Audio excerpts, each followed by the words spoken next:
Hello everyone, और मैं हूं अमित रंजन। और आज इस सेशन में हम बात करेंगे अबाउट जेस्ट 23। ये क्या कर दिया जेस्ट वालों ने, इसके बारे में थोड़ा सा बात करते हैं। और सबसे इंपॉर्टेंट कि इससे आपकी प्रिपरेशन पे क्या इफेक्ट पड़ना चाहिए, आपको अपनी प्रिपरेशन कैसी करनी चाहिए इसके बाद, ठीक है। अपकमिंग एग्जाम्स कौन कौन से हैं, और ये जो पोस्टपोन हुआ है क्या इसका आपके किसी एडमिशन वगैरह पे कोई फर्क पड़ेगा या नहीं पड़ेगा, इसके बारे में बात करेंगे हम इस सेशन में। तो जल्दी से प्लीज वीडियो को लाइक कर दें, चैनल को सब्सक्राइब कर दें और बेल आइकन को दबा दें, ताकि जितने भी ऐसे इंफॉर्मेटिव वीडियोस है वो आप तक टाइम तक पहुंच जाए, ठीक है। इसके साथ ही हमने बहुत सारे इंटर्नशिप्स के बारे में बात कर रखी है, तो उन इंटर्नशिप्स के वीडियोस जो है मैं आई टैब में प्रोवाइड कर दूंगा या नीचे डिस्क्रिप्शन बॉक्स में दे दूंगा। तो प्लीज जाके इंटर्नशिप्स अलग अलग जगह के जहां पे अभी लास्ट डेट है बाकी, आप उनके समर इंटर्नशिप का फॉर्म जो है आप प्लीज जाके भर दो। तो चलिए यार स्टार्ट करते हैं इस सेशन को।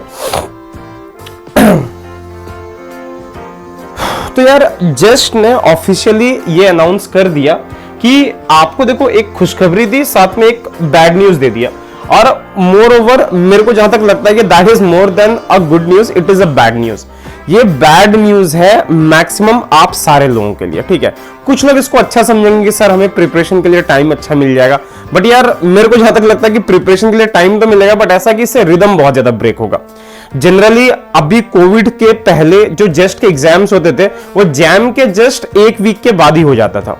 तो उसमें यह रहता था कि आपने जैम तक में आपने जो रिदम मेंटेन करके रखा हुआ जैम की प्रिपरेशन तक में, तो उसको आप कंटिन्यू रखते हुए अगले 7 दिन में आप एग्जाम दे सकते थे। फिर कोविड वाले साल थोड़ा और लेट हुआ, उसके अगले साल भी लेट कर दिया, ठीक है। और इस साल तो खैर ये हाल जो है आप देख ही रहे हो कि पहले उन्होंने डेट दी कि फरवरी में एग्जाम होगा, फिर उन्होंने मार्च में कर दिया, और मार्च के बाद अब देखो अब एग्जाम कब होता है, अभी पोस्टपोन की जो है पोस्टपोन का डेट जो है वो आ चुका है। तो यहां पे लिखा है क्लियरली कि JEST 23 examination is postpone due to logistical reasons.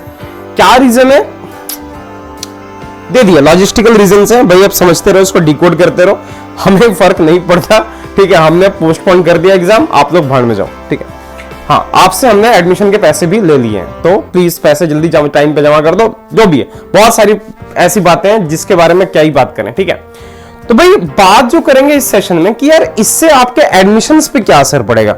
जैसे आईआईएससी के एडमिशन है उनके एडमिशंस पे क्या असर पड़ेगा, जो नाइजर्स के एडमिशन है उनके एडमिशन में क्या असर पड़ेगा, ठीक है। अलग अलग आइजर्स में, जैसे आपका आइजर ये हो गया तिरुवनंतपुरम हो गया, उसने एमएससी का भी एक कोर्स दिया हुआ है, एमएससी पीएचडी डुअल डिग्री का भी कोर्स दिया हुआ है, ठीक है। तो उन पे क्या असर पड़ेगा, और फिर आपके एक्सपेक्टेड डेट्स क्या हो सकता है इस एग्जाम के, जो अगर ये अभी ये हुआ पोस्टपोन हुआ तो इसके बाद कौन से डेट में ये एग्जाम हो सकता है, इसके बारे में थोड़ा सा बात कर लेते हैं। तो देखो यार, सबसे पहले आपको यह पता होना चाहिए कि जितने आइजर्स हैं, जितने आइजर्स हैं, आईएससी है और उसके बाद नाइजर है, इनमें और इसमें इवन टीएफआर में भी, इन सब में जेस्ट का स्कोर जो होता है वो वैलिड होता है। बट ये मान के चलो, जैसे आईआईएससी ने अपनी लास्ट डेट जो रखी है फॉर्म को, जैसे अभी तो फॉर्म आपने भर दिया, उसके बाद फिर जैम के रैंक के लिए वो विंडो ओपन करते हैं जैम के रिजल्ट आने के बाद, ठीक है। उसके रिजल्ट आने के बाद वहां पे अपना जैम का स्कोर जो वो अपडेट कर दोगे, बस वो आपका काम चल जाएगा, इनकेस अगर पोस्टपोन हुआ तो। बट अगर इस साल जैम का जेस्ट का एग्जाम और जेस्ट के एग्जाम का भी सेम सिनेरियो होता है, तो अगर जेस्ट का एग्जाम टाइम पे नहीं हुआ तो ऐसा होगा, आई डोंट थिंक कि आईआईएससी अपना विंडो ओपन करेगा, क्योंकि उनको भी इंटरव्यूज जो है मई तक में खत्म करने पड़ते हैं।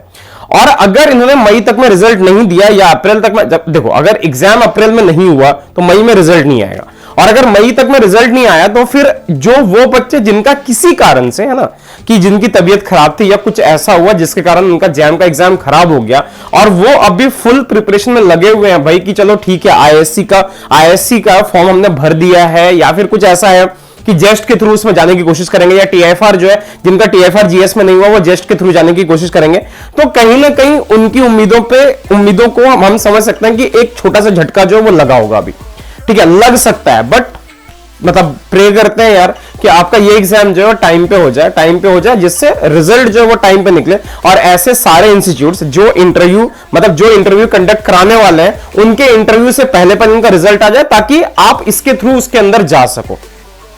देखो अगर एक्सपेक्टेड डेट्स की बात करें तो इन्होंने अपने फॉर्म की डेट जो है वो एक्सटेंड करी है, राइट। जहां तक मैंने देखा था कि इन्होंने अपना लास्ट डेट ऑफ एप्लीकेशन जो है वो 3 मार्च कर दिया है। तो अगर यहां से भी अगर एक महीना मान के चलो, तो मान के चलो कि अप्रैल का फर्स्ट वीक जो है यहां पे एग्जाम पॉसिबल है।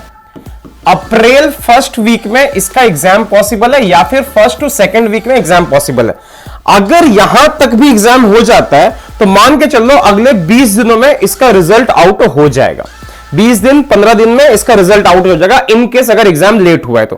क्योंकि अगर 19 मार्च को पोस्टपोन किया तो मैं ये मान के तो चल नहीं सकता कि अगले 7 दिन मतलब 26 मार्च तक एग्जाम हो जाएगा, बहुत कम चांसेस है।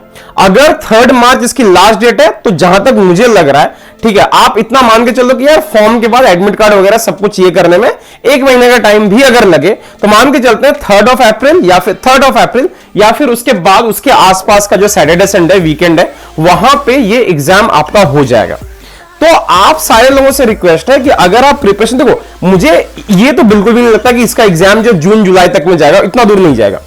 अप्रैल 1st 2nd 3rd वीक तक में मोस्ट प्रोबेबली एग्जाम हो जाएगा, ठीक है। आईएससी के इंटरव्यू के पहले प्रोबेबली ये लोग अपना रिजल्ट जो है वो भी निकाल लेंगे, क्योंकि इनके पार्टिसिपेटिंग इंस्टीट्यूट में आईएससी भी आता है, कर देंगे। देखो अब ऐसा हो गया कि कुछ आइजर्स और नाइजर्स के जो फॉर्म है वो भी प्रोबेबली अब आ जाएंगे। जैसे ही जैम का रिजल्ट आएगा वो क्या करते हैं, जैम के थ्रू एडमिशन लेना स्टार्ट कर देते हैं। अब अगर ये ज्यादा डिले करेंगे तो फिर वो लोग क्या करते हैं, जैम के थ्रू ही अपने सीट्स भर देते हैं। तो वहां पे उन बच्चों को झटका लग सकता है जो बच्चे अभी जस्ट की तैयारी में लगे हुए कि यार जैम किसी तरह से खराब हो गया तो जस्ट जो है वो हम अच्छे से दे दें। तो यार देखो अगर 3-4 अप्रैल तक एग्जाम हो जाता है तो आप लोग बहुत ज्यादा होपफुल रहो कि कहीं भी किसी भी आइजर या नाइजर में अगर एडमिशन होगा तो जस्ट के थ्रू भी उनमें एडमिशन होगा।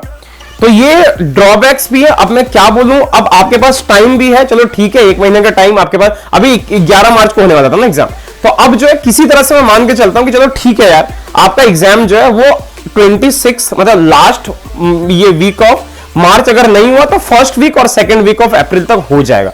तो प्लीज थोड़ा सा पेशेंस रखो और अपनी प्रिपरेशन जो है वो जैसे आप कंटिन्यू कर रहे थे उसको उसी तरह से कंटिन्यू रखो, ज्यादा तामझाम मत करो, ठीक है, एकदम बिल्कुल रिलैक्स मोड में मत चले जाओ।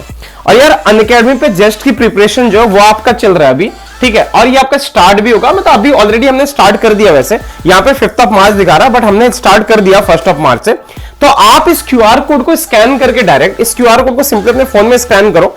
ये क्लासेस रिकॉर्डेड और लाइव दोनों ही अवेलेबल है, इनके लिए आपको 1 पैसा कहीं पे नहीं देना, ना कोई क्रेडिट कार्ड का नंबर, ना कोई डेबिट कार्ड का नंबर, ना यूपीआई, कुछ नहीं मांगा जाएगा। सिंपली क्यूआर कोड को स्कैन करो, आप इन क्लासेस में पहुंच जाओगे, अनअकैडमी ऐप को इंस्टॉल कर लो और अपनी प्रिपरेशन जो है स्टार्ट कर दो।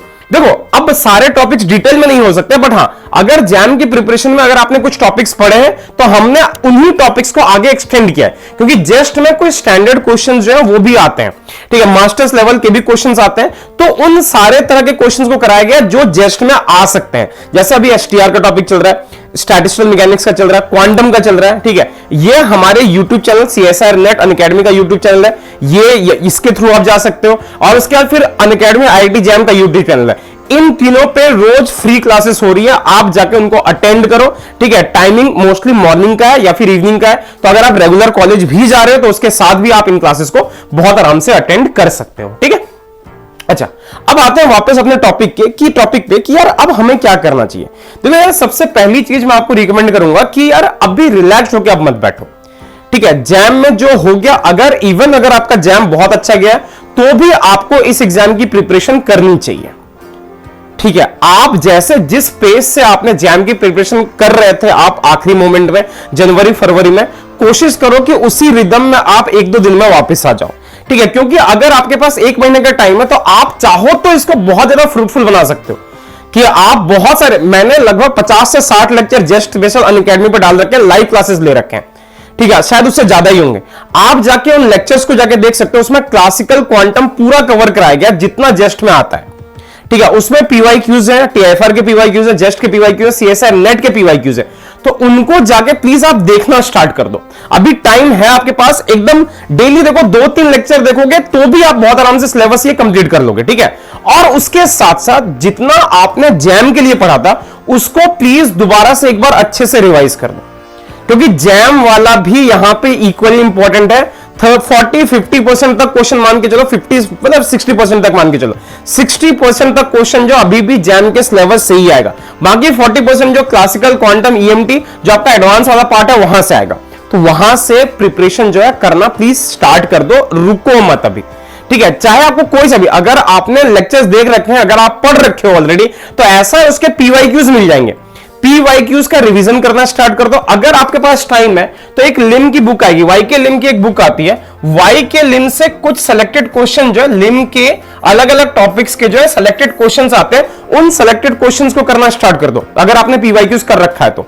और इवन अगर ये नहीं भी करते हो तो जितना रिवीजन है, जितने क्वेश्चंस आप ऑलरेडी कर चुके हो, उनको समझ के एक बार दोबारा से करना स्टार्ट कर दो। रुकना नहीं है। 4-5 घंटे की सेल्फ स्टडी आपके लिए अभी भी जरूरी है, क्योंकि देखो जस्ट एक ऐसा एग्जाम है जिसके बाद आपको दूसरे एग्जाम को क्लियर करने की कोई जरूरत नहीं पड़ेगी। आपके एमएससी के फर्स्ट ईयर से ही आपको 22-24 हजार 16 हजार अलग अलग जेस्ट आइजर्स के अकॉर्डिंग आपको स्कॉलरशिप मिलना स्टार्ट हो जाएगा, तो आप इंडिपेंडेंट हो जाओगे यार। अपने कॉलेज की फी वगैरह जो है वो खुद से दोगे, सब कुछ आपका मतलब इंडिपेंडेंट रहेगा, पैसे भी बहुत सारे बच जाएंगे। तो प्लीज ये करना स्टार्ट कर दो। अच्छा, प्रिपरेशन तो मैंने जस्ट के प्रिपरेशन के बारे में बता दिया। अच्छा, और यहां पे दिया हुआ कि how to manage time from now. Time को कैसे मैनेज करना, टाइम को जैसे मैंने बोला ना कि आप जिस तरह से जैम वाले मोड में थे, कोशिश करो कि उससे खुद को बेटर ही कर सको, है ना। जैसे आप पहले थे उससे या तो बेटर कर लो या एटलीस्ट उसी मोड में आ जाओ। देखो जैम के क्वेश्चंस को करने का दोबारा से, जो जैम का सिलेबस जो उसको दोबारा से अगर आप कवर करोगे, इससे ये फायदा हो जाएगा कि आपका मई से लेकर जून तक में मान के चल लो कि सीयूईटी का एग्जाम होगा, ठीक है। और सीयूईटी का आप सिलेबस निकाल के देख लो, सीयूईटी का एक एक टॉपिक जो है ना पूरा आपका जैम का टॉपिक है, पूरा ही जैम का टॉपिक है। बस हाँ, क्वेश्चन पेपर थोड़ा सा इजी आता कंपैरेटिव टू आईआईटी जैम। तो ऐसा भी पढ़ना तो उतना ही है ना, तो उसके जो टफ वाले न्यूमेरिकल्स है उनको साइड रख दो और जो इजी वाले न्यूमेरिकल्स है उनको करना स्टार्ट कर दो, तो सीयूईटी के लिए हो जाएगा आपका। और अगर टफ वाले न्यूमेरिकल्स और टफर न्यूमेरिकल्स में जा रहे हो तो आपका जस्ट का हो जाएगा। तो देखो ऐसा है कि टाइम ऐसा करो कि आप जैसे इजी वाले एमसीक्यूज होते हैं और जो आपके अच्छे लेवल वाले एमसीक्यूज होते हैं, इनका चाहो तो कुछ आप टाइम जो है वो डिवाइड कर दो, ताकि आप इजी चीजों को भी ना भूलो और टफ वाली चीजें जो है वो भी आपके कमांड में रहे। जितना अच्छे से करोगे आपके लिए उतना ही अच्छा होगा ये प्रिपरेशन, ठीक है। तो ये जितना जल्दी हो सके करना स्टार्ट कर दो, अपने रिदम में आ जाओ। अब रुको मत, अब रुकने का टाइम नहीं है आपके पास, इतना आप अफोर्ड नहीं कर सकते, समझ गए ना। उसके बाद वही बात होगी कि अब फिर से वही चीजें सबके दिमाग में आ जाए, सर एग्जाम होगा या नहीं होगा, मैं बहुत डिप्रेस्ड हूं कि एग्जाम होगा। देखो यार, इस चीज के बारे में सोच के क्या करना जो आपके कंट्रोल में ना हो। जस्ट वालों को जिस दिन डेट देना होगा वो दे ही देंगे। अब आप मेरे से पूछोगे सर डेट क्या होगी, डेट का मैंने एक एक्सपेक्टेड डेट बता दिया और अंदाजे से ही मारा है, ठीक है। कोई यहां पे मैंने साइंस नहीं लगाया, कोई लॉजिक नहीं लगाया, कोई नहीं लगाता इन सब में, ठीक है। तो बात ये होगी भाई कि देखो ऐसा है, जो चीज आपके कंट्रोल में ना हो उसके बारे में सोचने का कोई फायदा नहीं है। तो इन सारी चीजों के बारे में सोचना बंद कर दो। सीयूईटी के फॉर्म्स प्रोबेबली मिड मतलब मार्च के बाद से मेरे ख्याल से आना स्टार्ट हो जाएंगे, क्योंकि यूजी के फॉर्म्स तो आ गए, तो प्रोबेबली पीजी के फॉर्म्स भी टाइम पे आ जाने चाहिए इस साल। ये अगली पिछली बार की तरह शायद ना करे, होपफुली। तो ऐसा है कि आपको दोनों एग्जाम्स की तैयारी जो अब साथ में करनी है, तो करना स्टार्ट कर दो। अभी 1 महीना है, अगर आप ढंग से पढ़ोगे अभी भी जेस्ट बहुत आराम से क्रैक हो सकता है। जेस्ट के बारे में डिटेल मैंने इस वीडियो में बता रखा है, प्लीज जाके उसको आप यूट्यूब से जाके देख सकते हो, ठीक है। और उसके बाद वही हो गया expected date for the exam, मैंने आपको बता ही दिया कि देखो यार प्रोबेबली अगर हुआ एग्जाम तो देखो 3rd-4th अप्रैल के around, first week of April तक ये एग्जाम होपफुली सक्सेसफुली कंडक्ट हो जाए, अगर इस बार जस्ट का दिमाग ना फिरा तो, ठीक है। बस यार यही सारी बातें करनी थी आप लोगों के साथ, तो मिलते हैं अगले किसी वीडियो में। प्लीज प्रिपरेशन को ढंग से कंटिन्यू करो, और मैंने आपको क्यूआर कोड दे दिया भाई, यहां से जाके प्लीज, ये सारे क्लासेस फ्री में अवेलेबल है, कोई चार्ज नहीं लग रहा है। इस क्यूआर कोड को स्कैन करो अपने फोन से और क्लासेस करना स्टार्ट करो। मैं और सुरभि मैम दोनों मिलकर यहां पे क्लासेस करा रहे हैं, जाके प्लीज अटेंड करो और जस्ट क्रैक करो, ठीक है। All the best and thank you so much.